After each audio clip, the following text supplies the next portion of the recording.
오늘은 본문의 말씀을 가지고 성령의 소유이라는 제목으로 말씀을 증거하겠습니다. 오늘 본문 17절에 보니까 육체의 소욕은 성령을 거스리고 성령은 육체를 거스리나니 이 둘이 서로 대적함으로 너희가 원하는 것을 하지 못하게 하려 합니다. 그렇게 기록됐습니다. 우리 마음속에 성령의 소욕과 육체의 소욕 두 마음이 서로 싸운다는 것입니다. 육체의 소욕은 하나님을 대적해서 하나님 일을 방해한다, 그렇게 말하고 있습니다. 그러므로 우리가 육체의 소욕대로 살면은 하나님을 대적하게 되고, 그러므로 심판이 임하고 저주가 임합니다. 그러나 하나님의 뜻에 따라 성령의 소욕대로 살면은 하나님의 은혜가 우리에게 임하여서 생명을 구원받고 우리의 삶의 형통과 축복이 임하는 것입니다. 그러면 오늘은 성령의 소욕을 이루는 삶은 어떤 삶인가, 이런 것을 알아보면서 우리가 은혜를 나누고자 합니다. 먼저 이 성령의 소욕을 이루려면은 자신의 본성을 겸허히 인정하고 성령을 택하여 살아야 된다는 것입니다. 어떤 사람은 예수 믿으면 욕심이 없어진다, 없애한다, 이런 말을 해요. 예수 믿으면 모든 욕심이 다 사라진다, 이런 말을 해요. 근데 그건 잘못된 말입니다. 예수 믿어도 사람의 죄의 본성은 그대로 있습니다. 이 죄의 본성이 예수님 믿는다고 그것이 없어지거나 변화되는 것은 아닙니다. 예수 믿어도 여전히 우리는 죄의 본성이 있는 것입니다. 미국 사람이 한국 사람이 되고 싶어서 아무리 노력을 한다 해도, 그걸 변장을 해도 살색이나 머리색이 변하지 않아요. 본성이 변하지 않은 거예요. 그것은 태어날 때부터 본성이 타고나기 때문에 그런 것입니다. 그래서 우리는 우리의 본성을 정말 인정을 해야 돼요. 그리고 나는 아담 이후로 죄인으로 태어났다. 그래서 나는 구원받아야 할 존재이다. 그래서 내가 육체의 소욕대로 살지 말고 성령의 소욕대로 내가 살아야겠다. 성령의 소욕으로 육체의 소욕을 극복하고 성령을 선택하여 성령의 진리대로 살아야 되는 것입니다. 전에는 저도 본성의 육체의 정욕과 욕심을 사라지게 해달라고 하나님 앞에 굉장히 기도했어요. 주님 뜻에 맞게 그걸 좀 없애달라고. 욕심도 없애주고 정욕도 없어지게 해달라고 그렇게 간절히 기도했는데, 그러나 본성은 끄떡없이 변함없어요. 여전히 육체의 정욕과 욕심이 있는 거예요. 그런데 하나님 깨달음을 주시더라고요. 아, 내 본성은 변하지 않는구나. 이것을 변하게 해달라고, 이것을 없어지게 해달라고 하는 것은 한국 사람인 내가 미국 사람 모습까지 해달라는 것처럼 불가능한 그러한 잘못된 생각이구나, 이걸 깨닫게 하시더라고요. 그래서 나는 기도를 바꿨어요. 내 본성은 여전히 있으나 나는 이제 성령을 선택하여 복된 삶을 시작하고 육체의 소욕을 따라가지 않겠노라, 그런 기도를 했어요. 그랬더니 내 마음이요, 가벼워지고 아주 힘이 솟아나는 걸 내가 느꼈습니다. 본성은 바뀌지 않아요. 그러나 내가 성령을 선택하라는 거예요. 그리고 성령을 존중하고 성령대로 내가 살려고 하는 것이 성령의 진정한 소욕인 거예요. 여러분, 이걸 꼭 아시기 바라요. 우리 주변에서 길을 걷다 보면은 개나 고양이를 가끔 볼 수가 있어요. 근데요, 개는 개같이 생겼어요. 고양이는 고양이같이 생겼어요. 또 개는 개처럼 행동하고 고양이는 고양이처럼 행동해요. 그게 본성이에요. 개는요, 이렇게 보면은 냄새를 잘 맡아요. 아주 코가 예민해요. 그런데 이렇게 보면은 자기가 배설한 그걸 막 킁킁 가서 막더라고요. 그래서 저 예민한 코로 자기 배설물을 저렇게 냄새 맡으니까 얼마나 냄새가 더럽고 그거 왜 맡을까? 이런 생각이 들었지만은 그게 개니까 그 본성이에요. 그것이 그런 본성이기 때문에 그런 거예요. 그래서 나는 걔가 그렇다고 해서 미워하지 않아요. 아, 네가 그렇구나. 그래서 더럽다 하지 않고 걔는 인정을 해줘요. 고양이도 털가죽을 보면 막 여러 가지 무늬가 다양해요. 노란 것도 있고 빨간 것도 있고 뭐 여러 가지. 근데요, 그 털 무늬에 털 하나 절대로 희게 곱게 할 수 못해요. 절대로. 왜? 그 본성대로 생겼기 때문에요. 그와 같이 하나님은 우리의 본성대로 인정을 하시는 거예요. 그런데요, 우리 인간은 하나님의 형상을 닮아서 하나님의 말씀의 기준이 있다는 거예요. 그래서 그 기준을, 그 하나님이 세운 기준을 사람이 어기어서 악을 행하면 하나님이 심판하시고, 그 기준을 존중하고 그 말씀을 잘 지키면, 사랑하면 하나님은 상 주시는 거예요. 기뻐하시는 거예요. 우리 육체의 소욕은 마치 하나님을 떠나서 그 더러운 걸 찾아가지고 킁킁 냄새 맡는 거예요. 그 육체의 소욕을 따르고 살아가는 사람들. 그러나 성령을 소욕을 따라가는 사람은 그 더러운 거 피하고 그런 거 떠나고 아름답고 향기나고 고귀한 걸, 사랑스러운 하나님의 성령을 찾는 거예요. 그래서 여러분, 나는 주의 성령을 택하고 나는 그것을 구하여 산다. 이게 성령의 소욕인 거예요. 내 본성이 바뀐 게 아니라 내가 성령을 선택해서 성령이 기쁘신 대로 살아가는 것이 성령의 소욕인 거예요. 여러분, 내 자신이 본성을 변하게 해달라. 그래서 내 앞에 욕심도 없어지게 해달라. 뭐 정욕도 없어지게 해달라. 이거 본성이 그런 사람이 어떻게 없어져요? 뭐 절간에 스님들은 그렇게 한다고 합니다. 근데 그건 없어지지 않아요. 우리는 그것을 인정을 하고 주님의 성령을 쫓아서, 우리는 본성적으로 악을 택하기 쉬운 죄의 존재지만 하나님의 말씀에 의지해서 아닙니다. 나는 이걸 끊고 성령을 따라가겠습니다. 이렇게 여러분 그렇게 선택하시면서 살아가는 것이 성령의 소욕인 것입니다. 두 번째로 이 성령의 소욕을 이루려면 육체의 소욕을 십자가에서 못 박아야 한다. 이렇게 말할 수가 있습니다. 성령의 소욕은 죄인된 내가 십자가에서 예수와 함께 못 박힐 때 얻을 수가 있어요. 내가 죽지 않으면 성령의 열매가 맺을 수가 없습니다. 전에 제가 닭을 잡는데, 닭을 잡아가지고 이제 죽은 줄 알고 뜨거운 물에다 이렇게 놓고 뜨거운 물을 부었더니, 그리고 털을 좀 뽑았더니 갑자기 닭이 뜨거워가지고 탁탁 살아서 도망가더라고요. 반쯤 털이 뽑혔는데 그냥 그게 안 잡히려고 막 도망가는데 막 쫓아가니까 막 집안을 뱅뱅 돌아요. 근데 얼마나 보기가 흉한지. 그 죽지 않으니까 죽여야 될 게 죽지 않고 막 돌아다니니까 굉장히 흉했어요. 그게 죽여야 되는데 죽지 않고 막 돌아다니니까 난리가 났어요. 사람도요, 죄에 대해서 십자가에서 죽어야 돼요. 근데 이게 죽지 않고 살아있으면 그 아까 닭처럼 털 반쯤 뽑혀가지고 그냥 돌아다니고 말썽 피고 보기 흉한 것입니다. 성령의 소욕을 이루려면 내가 죄에 대해서 예수와 함께 죽어야 돼요. 내가 예수와 함께 십자가에 죽었고 장사 지냈다고 내가 그렇게 믿어야 돼요. 간주해야 돼요. 그렇게 간주하고 또 이제 예수의 부활과 함께 내가 주님의 의로 내가 다시 새 생명으로 태어났다. 이렇게 또 인정을 해야 되는 거예요. 그게 믿음인 거예요. 사람이 죽으면 누가 뭐 욕을 하거나 뭐 뺨을 때리거나 뭐 침을 뱉거나 뭐 아무리 뭐 해도 아무 반응이 없어요. 죽으면. 그것처럼 우리가 예수와 함께 십자가에서 죽었으므로 우리가 죄에 대해서는 아무 반응이 없어야 돼요. 네? 죽은 자가 아무 반응이 없는 것처럼. 그리고 의로운 일, 좋은 일, 선한 일에 대해서는 예수의 부활과 새로 살았으니 이제 예수님처럼 젊은이처럼 여러분 선한 일이고 좋은 일을 앞장서서 그걸 해야 돼요. 적극적으로. 예?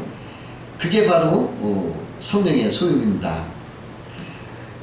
그런데요, 봐요. 내가 예수와 함께 십자가에 못 박혔으면요, 이게 나에 있는 죄의 저주가 같이 못 박히는 거예요. 그러므로 나의 죄와 저주가 십자가에서 같이 죽었기 때문에 사실은 내가 예수의 십자가로 죽었으면 나는 죄의 저주까지 죽었으므로 나에게 굉장히 축복인 거예요. 그 죄의 더러운 거에 다 떨어 나갔으니까. 그리고 예수의 부활과 함께 내가 새 생명으로 다시 살았으니까 이제 예수님의 좋은 생명이, 성령이 나에게 붙어 있어서 이제 내가 복된 존재인 거예요. 그래서 내가 예수를 믿는다는 것은 죄의 저주가 십자가에서 떨어져 나갔고 예수의 부활과 함께 나는 새로운 성령의 복이 임해서 아주 이제 빛나는 사람으로 복을 받은 거라는 거예요. 그래서 십자가는요, 이것은 우리가 가시적으로 보세요. 예수님이 죄에 대해서 죽으시고 부활하셨다는 것을 표시하는 십자가거든요. 죄에 대해서 죽었어. 십자가. 이게 십자가 은혜예요. 그러니까 우리의 저주와 우리의 불통과 우리의 괴로움은 예수와 함께 죽었고 예수의 부활과 함께 우리는 다시 살아났어요. 그러므로 나는 죄에 대해서 죽은 자요, 의에 대해서 산 자요. 예? 이것은 뭡니까? 전화회복이에요. 화가 죽고 복이 살았다는 거예요. 그래서 내가 예수 믿으면 나는 전화회복이에요. 예수와 함께 십자가에서 저주가 끊어지고 죄가 떨어지고 예수의 부활과 복이 붙은 사람이기 때문에 전화회복. 그래서 전화회복은 뭡니까? 기근은 풍년이 됐다는 거고요. 슬픔은 기쁨이 됐다는 거고요. 불통은 형통이 됐다는 거고요. 독은 약이 됐다는 거고요. 악취는 양취가 됐다는 거고요. 모든 나쁜 것이 예수 그리스도의 십자가 은혜로 좋은 것으로 변화된 거예요. 여러분, 이게 얼마나 큰 축복이에요. 굉장한 축복 아니에요? 전에는 우리가 죄라고 하는 이 어두컴컴하고 더러운 문둥이 같은 것을 붙이고 다녀가지고 늘 저주 속에 살았는데 이제 십자가 그거 떠내고 여기다 뭐 붙였어요? 빛나고 향기롭고 고귀한 아름다운 성령이 붙어 있어요. 얼마나 존귀한 사람이 된 거예요. 예수 믿는다는 것은 생명을 얻은 거나 그 이상이에요. 그러니까 얼마나 복이에요. 전화회복의 축복. 어둠에 있던 사람이 환한 광명으로 나왔어요. 이제 우리가 가는 곳마다 정말 홍해가 갈라듯이 쫙쫙 갈라져요. 하나님의 축복이 임하는 거예요. 여러분 그거 믿으세요. 그거 믿은 대로 되는 거예요. 전화회복의 축복이 임하는 거예요. 성령의 소유대로 살면 여러분 전화회복의 사람이 되는 것입니다. 세 번째로 성령의 소유를 이루려면 헛된 영광을 구하지 말아야 한다. 오늘 본문 26절에 보니까 헛된 영광을 구하여 서로 노엽게 하거나 서로 투기하지 말지니라 그랬어요. 그 맥스 루케이도라는 목사님이 아주 유명하신 목사님인데 그분은 이런 글을 썼어요. 어느 미술관에 일하는 가이드가 있었다. 근데 그 사람은 하는 일이 유명한 명화를 사람들한테 인도해서 이 명화 작가가 누구고 또 언제 그린 것이고 내용은 이렇다. 그래서 사람들이 질문하면 이렇게 설명을 해주고 이제 또 사람들이 막 감탄하고 끝나면 다른 명화를 보여주면서 또 이렇게 설명하고 얼마나 좋은지 몰라요. 근데 이 가이드가 그 즐겁고 자기가 그냥 해서 사람들이 막 감탄하고 박수치면 자기한테 치는 줄 아는 거예요. 그 명화를 보고 사람들이 이렇게 하는데 이 착각을 해가지고 이제 전에는 명화를 소개할 때 이렇게 자기가 비켜섰는데 이제는 비켜지지도 않고 아주 막 자기가 이렇게 의시되는 거예요. 나중에는 명화를 아주 완전히 가리고 자기가 박수를 받고 감탄을 받으라. 그러니까 미술관 관장이 뭐라고 해요? 에이, 사람들이 저기 명화를 보러 왔지 당신 보러 온 거 아니라고 비켜달라고. 그러니까 그 사람이 참 창피를 당하고 물러났어요. 이게 그 사람은 헛된 영광을 구한 거예요. 그 영광은 그 유명한 화가한테 돌아가야 되고 그래야 되는데 자기가 그 영광을 받으려고 했던 건 헛된 거죠. 우리도 신앙생활에 그럴 수가 있어요. 주님의 영광을 내 거냐 그냥 나는 도구에 불과한데 그걸 내 것처럼 헛된 영광을 구하는 사람이 있어요. 그럴 때 사람들이 그걸 용인을 하겠어요? 하나님 용인하겠어요? 용인하지 않아요. 우리는 모든 영광, 존귀는 내가 비켜서고 우리 주님만 받도록 그렇게 응? 해야 된다는 거예요. 네. 나를 위해서 박수 치는 게 아니고 그 주님의 영광 때문에 박수 치는 것을 자기 것으로 혼돈하지 말라는 거예요. 혹시나 또 누가 나에게 칭찬과 뭐 영광을 돌릴 때는 여러분 그거 받지 마세요. 아우 나 아닙니다. 모든 영광과 이 찬송은 오직 하나님만 받으셔야 됩니다. 이렇게 말하면서 헛된 영광을 구하지 말으라는 거예요. 그게 성령의 소유기 삶인 것입니다. 네 번째로 성령의 소유를 이루려면 성령을 따라 행하는 것입니다. 성령을 따라 행해야 된다는 거예요. 그 어느 목사님이 방문한 교회에서 성경 암송대회가 있었다고 그래요. 그 목사님이 그 성경 암송대회를 이렇게 보니까 그 어떤 여집사님이 나와서 막 그 암송을 하는데 한 자도 안 틀리고 막 끝까지 잘 외웠어요. 근데 그래서 그 사람 1등이 됐는데, 그 사람은 시상을 하는데 누구도 박수를 안 친대요. 그 이상하다. 그랬어요. 근데 2등은 조금 틀리고 그래서 2등이 됐는데, 2등이 나오니까 막 박수를 쳐주더래요. 이상하다. 1등은 왜 안 치고 2등만 치더라.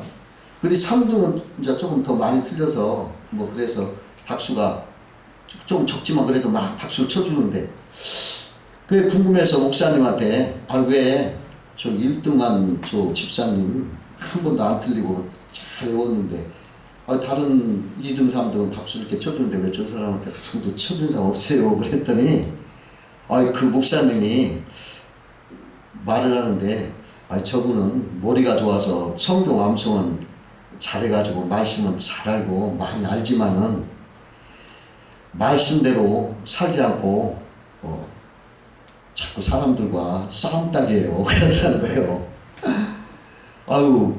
그 말을 듣고 나니까 이게 말씀을 아무리 많이 알고 많이 한다고 해도 그 말씀의 지배대로 살지 않고 그러니까 사람들이 인정을 안 해주고 그러는구나. 아직 이 목사님이 그걸 깨달았대요.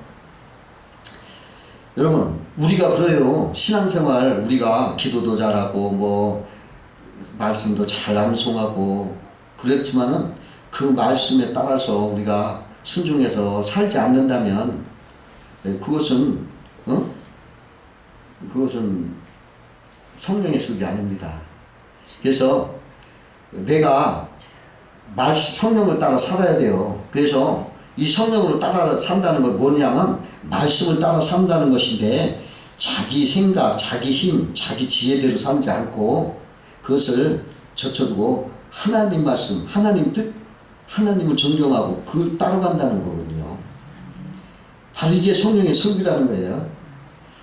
우리는 육체 욕심을 이루지 말고 성령을 따라서 성령을 따라 행할 때 우리의 육체의 욕심을 이루지 않는다고 말씀하는 거예요. 본문 16절에 보니까 너희는 성령을 따라 행하라. 그리하면 육체의 욕심을 이루지 아니하리라. 이렇게 말씀을 하셨습니다. 그래서 우리는 성령의 소유는 성령을 따라 행하는 것을 말하는 것입니다. 다섯 번째로 성령의 소유를 이루려면 나 중심의 이기적인 신앙보다는 주 중심의 신앙을 가져야 하는 것입니다. 신앙은요, 나 중심의 이기적인 신앙이 되면 내가 만족하지 못해 원망이 나오고 불평이 나와요. 그러면 신앙생활에 자꾸 원망, 불평, 투정이 나오면 이 신앙생활이 즐겁지 않아지고 은혜가 떨어져 버려요. 그 엘리자 헤일이라는 여사가 있었는데 그 사람이 1887년에 겨울 어느 날 불량 소년을 이렇게 전도하다가 그 소년이 갑자기 때리는 바람에 등뼈를 다쳤어요. 그래가지고 그해 겨울부터 입원해서 그 다음에 여름까지 7개월 동안을 병원에 입원하면서 이 척추 병원에 치료를 받고 있어서 그분은 신앙이 좋았고 굳셌지만은 그런 오랫동안 병상에 누워서 이 소대변도 가리지 못하고 이렇게 고통을 받으니까 신경이 날카로워지고 매사가 짜증이 나고 신앙이 참 좋은 사람인데도 막 그 자기를 때린 그 가해 소년이 막 미워서 증오를 하고 그러면서 막 우울한 생활을 한 거예요. 근데 어느 날 봄날에, 그 다음에 봄날에 거기 병실 청소하던 아줌마가 흑인이었는데 빗자루 걸레 이렇게 하면서 흥얼거리며 노래를 부르는 거예요. 즐거운 노래. 그걸 들으니까 아우 짜증이 난 거예요. 자기는 봄이라 한번 나가 보고 싶지만 아파서 나가지도 못하니까 역정을 냈어요. 그 청소부한테 바로 화를 내면서 여보시오, 청소부 주제에 뭐가 그렇게 좋다고 생글거리냐고. 그러니까 그 흑인 청소부가 자신있게 대답을 하는 거예요. 좋지 않다니요. 나에게 닥친 모든 형편과 처지가 찬송으로 바뀔 수 있는 힘을 주님이 주셨으니 즐거울 수밖에 없습니다. 이런 말 하는 거예요. 그때 이 헤이 여사가 그 말에 감정이 된 거죠. 아주 충격을 받았어요. 그러면서 해결했습니다. 그렇다. 평생 주님을 일해온 나에게 이런 시련을 내렸다고 늘 내가 원망 불평했는데 이것이 아니다. 이건 내 이기심으로만 생각했구나.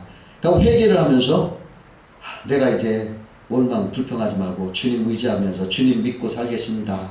이렇게 다시 돌아왔다는 거예요. 그분이 그럼부터 몸이 막 좋아지기 시작해가지고 그 치료가 됐고 나중에는 그냥 병원에서 기쁨이 넘치더니 그 가해 소년까지 용서하게 되고 또 나중에 그 퇴원을 해가지고 다시 학교 선생님으로 나머지 일생을 청소년들 교화하는데 바치게 살았는데 그분이 아까 우리 찬송가 370장 요것을 가사 쓴 사람이에요. 그분이 베드로서 1장 5절과 7절에 이런 말씀이 있어요. 그러므로 너희가 더욱 힘써 너의 믿음의 덕의 지식을, 지식의 절제를, 절제의 인내를, 인내의 경건을, 경건의 형제 위에를, 형제 위에 사랑을 더하라. 그러고 9절에 이런 것이 없는 자는 맹인이라 멀리 보지 못하고 그의 옛죄가 깨끗하게 된 것을 잊었느니라 그랬어요.